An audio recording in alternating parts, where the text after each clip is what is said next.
Remember the Breslau friends. And even today, on February 27th in 2022, the statement from last year applies in full. In the meantime, I accept it as an inexplicable fact that here in Germany, the state and the media in general outwardly act if they were doing everything to clear up the time between 1933 and 1945, but that they have given me a cold shoulder so far, and I already contacted many of them. And now to the first of 7 chapters about the special togetherness of the Breslau friends in the city of Breslau, which today is Wrocław in Poland. And most of all, it is important that this story is absolutely credible, because I myself saw and heard grandmother talking to former residents of Breslau, now Wrocław in Poland. They called this the togetherness. References can be found in old documents. Old newspapers and similar papers are available in large numbers. But in old-fashioned type, poorly computer processable, so time-consuming sifting through the documents will be necessary. And here you see an overview of the entire story.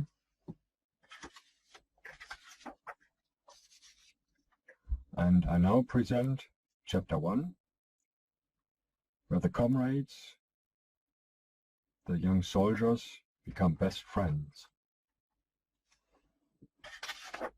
My grandfather was a soldier in the war and was serving on both the West and East Front from 1914 to 1918, suffering 2 malaria outbreaks and then also a gunshot through his chest that placed him in a military hospital at the end of the war.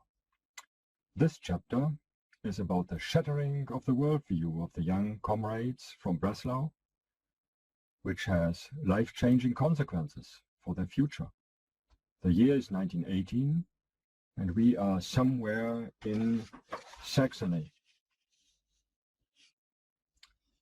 And this is the location. And this is the location of Breslau. This is about 400 kilometers away from each other. Soldiers found themselves in the large hall of a military hospital, all injured, some with severe war wounds. This hospital was a makeshift hall full of beds, including young men from Breslau. And this is a sample picture, so you can make yourself an idea how it was like. One of them had the idea that everyone from Breslau should move close together, and they were then allowed to put their beds together in a corner of the hall. There they took care of each other, kept each other alive. Above all, they made sure that they got enough hydration. There were already infusions available, but far too few of them. Some were also rightly worried about how they would manage at home, blind or without an arm or leg. So it was a comfort that they promised to help each other, even when they were back in the hometown of Breslau. In this process, they became close friends. In the early 20s, they took a photo. It was a few years later, but nevertheless, let's take a quick look at it so we can get an idea of them. And those are the young men who reassured their friendship some years later in Breslau. There they took this photo. And now Christmas was coming. A Christmas tree had been set up on one of the tables. Probably one of the nurses had hung some ornaments on it, but it still wasn't like home. But if you didn't have a real Christmas, at least you wanted to enjoy the memories, they thought. And so they began to tell each other stories about home. One after the other tells a story. But then the storytelling comes to a halt. Especially the friend who was particularly good at telling stories and was also otherwise a cheerful, open-minded person, was now hesitant. After some back and forth, he had to confess that he did not celebrate Christmas at home at all. When he said that this was because he was Jewish, they didn't believe him at first. They thought he was pulling their leg or making jokes. So strange did the idea of him being Jewish seem to them. They had learned in school and everywhere else that the Jews were said to have a very difficult character, and that it was therefore better not to associate with them. And because these teaching authorities were always considered to be right, this friend could therefore not be a Jew. Because he was as good a friend as the others, and besides he was especially popular because of his cheerful nature. Therefore the friend in question must be pulling their leg. But the young man stood by his statement that he was a Jew. Then the confusion became even greater when two more confessed being a Jew, and all three of them did not fit into the prevailing stereotypes, which threw them into confusion. Should teachers, pastors, policemen, judges, mayors, and other respected citizens have given them completely wrong ideas? They themselves had not known any Jews, because they did not associate with them, and now they had befriended three of them, and all three were different from what they had been told. Now you have to know that the prevailing worldview had led to the fact that people were strictly separated. There were hardly any points of contact between Christians and Jews. These were the religions of Breslau at that time, and there were about 20,000 Jews in Breslau out of a total of 500,000 fellow citizens. Therefore, after the confirmed statement that he was a Jew, there was silence for the time being, and they were speechless for a moment, at a loss as to how they should now deal with this unknown situation. Now, when the first one said, "No, you certainly don't want to have anything to do with me," Grandfather said, "On the contrary, I'm glad I've met one now." His mother had made him curious about the Jews when she told him that they were the chosen people of God, and therefore his world view was different.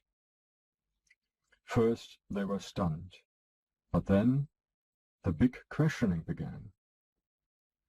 Are you an exception? What is your opinion about this and that? What do you think about the other side? And what is the reason for all these little differences? And for several days they talked exclusively about this subject, and they wondered about what they were convinced of until then. In these days a black and white worldview fell to pieces. And at the end of these crucial days, when they discovered more similarities than differences in their ethical attitudes toward family and society, all that remained was indignation that they had been given such a completely false worldview. Being what young people are, they decided to take action, saying, "We are not going to put up with this. We have to do something about it." They swore to each other that they would nevertheless stick together, even when they were back in Breslau. In the turmoil after the First World War, the fight for survival was in the foreground, so that they were not together again until 1921, and this picture was probably taken somewhere in Breslau. In the meantime, Grandfather had experienced this directly after the war.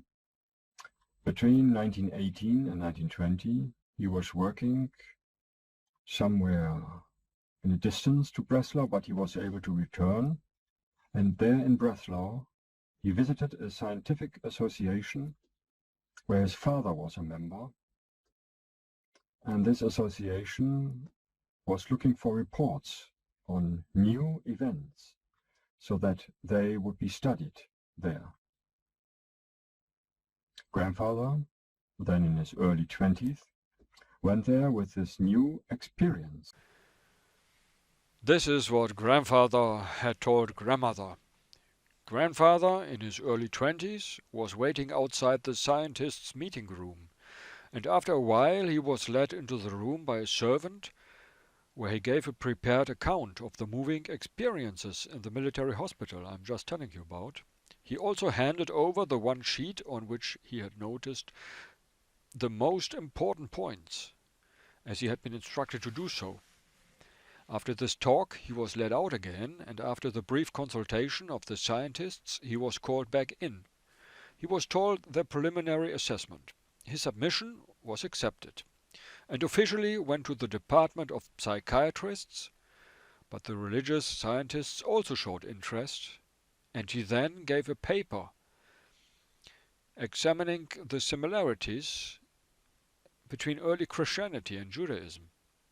Or rather, it was given a paper examining those similarities. Later it was learned that the psychiatrists had created a new diagnosis. They called it hall enjoyment or hall lust, so similar to forest enjoyment, in German Waldeslust, where also by the atmosphere of the forest one can become relaxed and gentle. But this was not what grandfather had expected, and so he went on another route to bring attention to that what he had just experienced. As just He was said, allowed to present this report to a cycle of scientists. This report was evaluated by the psychological and then also the religious faculty. But the results were not enough for them, because the friendship was explained with a special atmosphere of the hospital only. The issue of the worldview was not addressed. And now some explanation to this photo on a sledge. This had a great symbolic character. They had a difficult task ahead of them. We know very well how exhausting it is to pull such a sledge up a mountain, to enjoy the fun of the descent afterwards. By the way, one of the friends was missing from the photo session. It is him. He had another operation to correct war wounds, and he was then later inserted with photo montage. Of course, the big question that is standing before us, how did they manage to achieve their goals? And this we will see in one of the next movies. Bye, and God be with you till we hopefully meet again.